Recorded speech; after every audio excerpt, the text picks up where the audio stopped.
عادل 2 ارب dollar سالانہ ہم state enterprises جو سرکاری ہیں ان کے خسارے میں برباد کر رہے ہیں. یہ بہت بڑی رقم ہے. 2 ارب کوئی معمولی رقم نہیں ہے.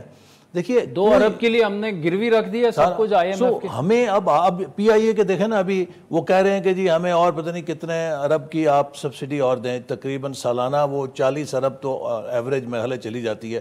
16,000 لوگ ہیں, وہ آپ سے 30-40 ارب کی سالانہ سبسڈی لیتے ہیں اس ایئر لائن کو چلانے کے لیے. یا تو اس پی آئی اے کو جو امپلائیز ہیں وہ ٹیک اوور کریں اور کہیں جی ہم اس کو منافع بخش بنا کے خود چلائیں گے اور چلائیں وہ.